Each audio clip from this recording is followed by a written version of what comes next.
natatakot at kinakabahan itong mga nasa prosecution panel sa magiging desisyon bukas nitong si Presiding Officer Chis Escudero na baka maglabas ng gag order or pagbabawal both dito sa kampo ng prosecution at depensa na magsalita sa labas ng impeachment court patungkol sa nangyayaring trial. Disadvantage yan on the part of the prosecution kasi alam naman natin na binubuo lamang nila ang kanilang impeachment sa pamamagitan ng black propaganda. Kapag walang black propaganda, hindi nila masisiraan si VP Sara Duterte, at kapag merong gag order, paano nyo magagawa at maipapakalat ang inyong black propaganda against kay VP Sara Duterte? Nagsimula ito noong inireklamo nitong depensa ang prosecution, particular na itong si Attorney Ligutan, na kung ano-ano ang kanyang pinost doon sa kanyang social media account. Therefore, kinakailangang pagsabihan.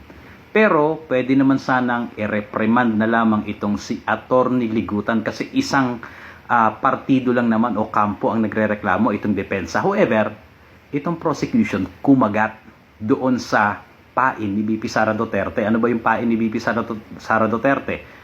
Gumawa siya ng isang statements. Nagsalita siya na may dalawa daw na parang nakakatawa yata doon sa impeachment court na nakaupo sa unahan or sa likuran.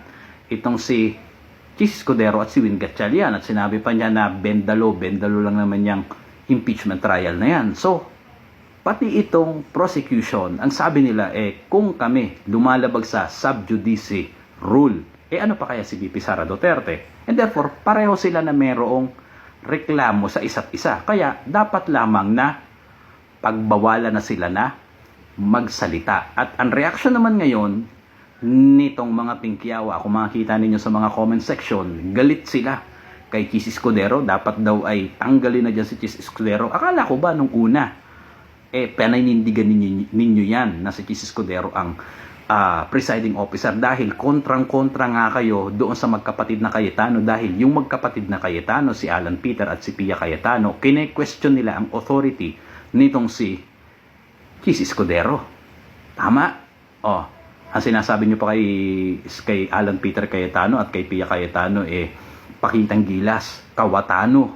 Andiyan na naman nagpapapansin. Ngayon, nung makita ninyo na parang tama yung magkapatid, uma-agree na ba kayo sa dalawang magkapatid? Hindi ba? Yan ang hirap sa inyo, mga ipokrito kayo. Noong nakikita ninyo na mukhang pabor sa inyo, okay lang. Pag nakikita nyo na hindi na pabor sa inyo ng pagsasalita ng kung ano-ano si Chis Escudero. Hindi ba? Dapat pumayag na kayo noong panahon pa lang na sinasabi yan itong ni Alan Peter Cayetano at ni Pia Cayetano. At siyempre, kumagat kayo doon sa pain ni Sara Duterte. Akala nyo simpleng pahaging lang ni Sara Duterte yun no? Kumagat yung prosecution. Sinight nila yung statement na yun ni VP Sara Duterte against dito sa depensa. Walang magagawa ngayon. Dapat talaga may gag order. Diyos ko po, ang hirap sa inyo. Pag hindi pabor, hindi payag. Wala na magagawa. Tanggapin nyo na lang yon. Na bukas baka mag-utos na gag order.